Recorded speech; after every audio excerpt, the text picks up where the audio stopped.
Environ 250 personnes venues de toute la France, mais aussi d'Allemagne, de Suisse, de Belgique et d'Italie, ont participé à la soirée de gala couronnant le 13e festival de tango argentin. L'association Tango Émotion de Colmar organise chaque année des stages et des milongas dans la belle salle des fêtes de Vogelsheim qui se prête merveilleusement à cette discipline. Le tango est né sur les rives marécageuses du Rio de la Plata, dans les faubourgs de Buenos Aires en Argentine et de Montevideo en Uruguay pendant le dernier quart du XIXe siècle.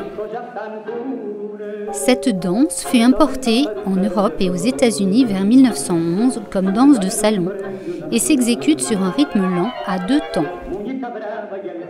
Un nouveau genre s'est développé ces dernières années, le tango nuevo, avec des figures ouvertes, complexes, plus proches de la virtuosité exprimée dans les spectacles. Ses partisans ont adopté les classiques du tango, mais aussi le tango électronique que l'on n'entend jamais dans une milonga traditionnelle. Si les premiers pas du tango ont été improvisés dans la rue, la danse atteint de nos jours un degré de sophistication inégalé. Le tango argentin est une danse sensuelle, par excellence. C'est pas facile à apprendre. C'est pas en un trimestre de cours qu'on sait danser le tango argentin, même pas en une année. On est toujours débutant à la fin de l'année. Donc ça s'étale sur plusieurs années.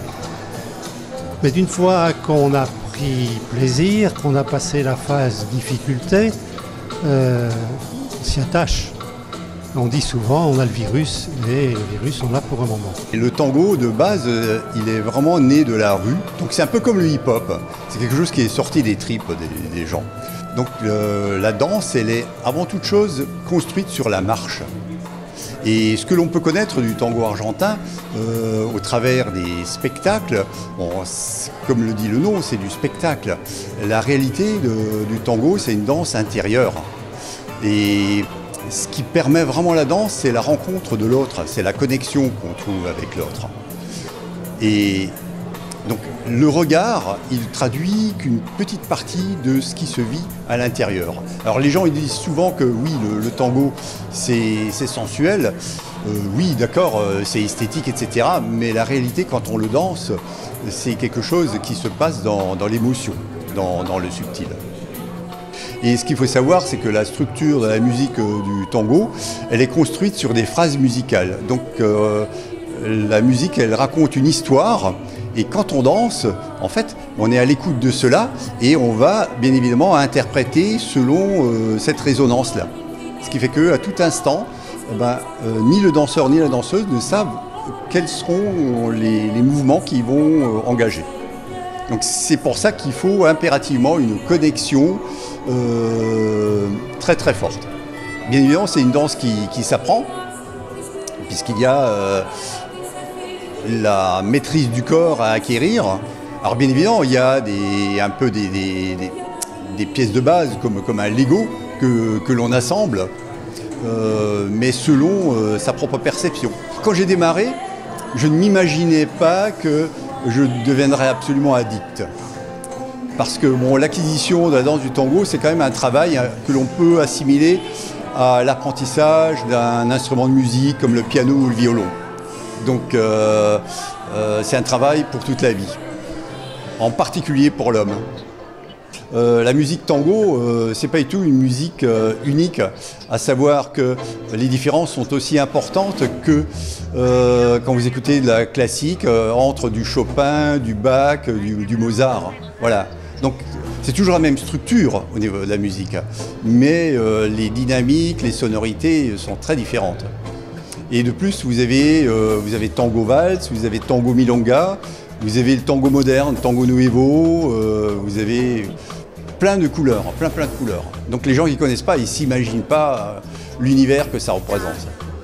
Alors des orchestres de tango argentin dans la région, des bons orchestres de tango argentin, il n'y en a pas.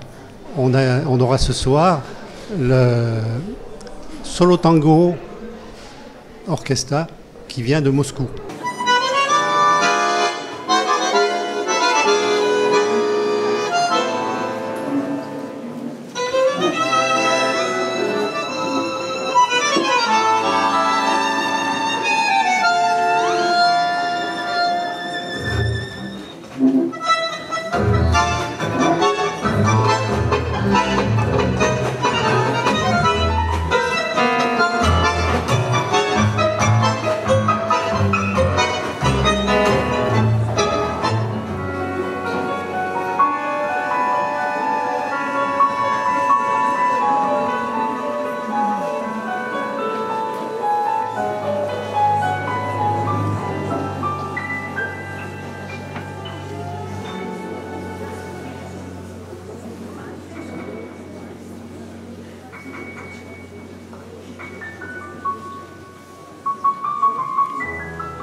festivaliers ont été très chanceux puisqu'en plus de l'orchestre de renommée internationale, un chanteur argentin, Ariel Ardit, s'est produit lors de cette soirée de gala.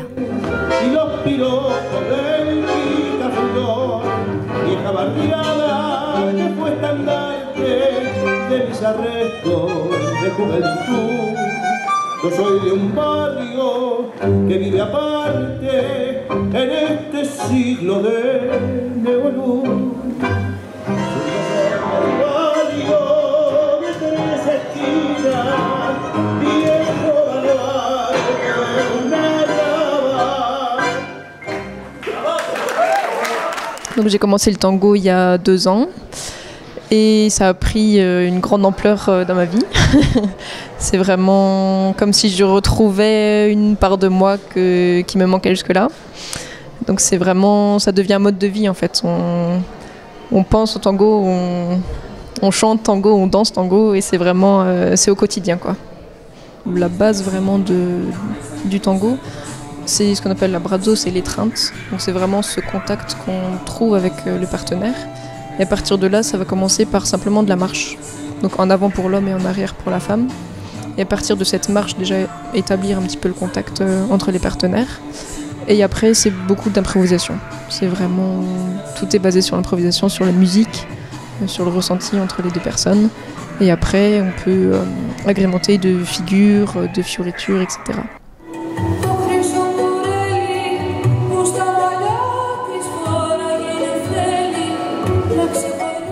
Les figures exigeantes demandent des mois et des années de pratique pour être réalisées avec finesse. Le tango est une affaire de style et de communication entre les deux partenaires. Les danseurs sont concentrés, imprégnés de la musique et du mouvement de l'autre. Ce qu'on ressent dans le tango, c'est l'impression de rejoindre une grande famille. C'est vraiment des rapports qui sont très sincères les uns envers les autres, parce que c'est une danse qui est très proche. C'est vraiment corps à corps, cœur à cœur, et du coup on découvre les personnes vraiment par leur intériorité. Il n'y a pas le filtre du langage, ou il n'y a pas cette distance-là. On ressent directement la personne, et du coup on a l'impression vraiment de la connaître un peu plus en profondeur que simplement de discuter avec elle. Du coup c'est des gens à qui le feeling passe bien, et on se sent en confiance, et on partage des beaux moments. Du coup, c'est vrai que ça devient vite addictif. Et donc, ce qui est passionnant aussi, c'est que dans les différentes manifestations, ce sont des rencontres extrêmement internationales. Donc, on rencontre des gens de toute l'Europe, même de tout le monde. La milonga est à la fois le nom d'un style de musique et le lieu où l'on danse sur une piste en parquet, entourée de tables, les hommes d'un côté, les femmes de l'autre.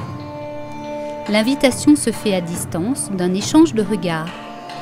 Après quelques danses, chacun reprend sa place pendant la cortina, intermède de quelques minutes, permettant de regagner sa table et de choisir un nouveau partenaire. J'ai découvert que c'est une danse qui permettait de s'exprimer en toute liberté et, je dirais, dans l'intuition en couple. S'il y a autant de milonga et de cours, c'est en raison de l'engouement du monde entier pour le tango, de la Finlande au Japon, en passant par la France ou les États-Unis. La milonga est ainsi devenue l'un des rares lieux où il n'y a ni barrière de génération, ni barrière de la langue, ni barrière sociale. Cette danse d'Amérique latine, qui fait vibrer les danseurs du monde entier, est inscrite depuis 2009 au patrimoine mondial immatériel de l'UNESCO.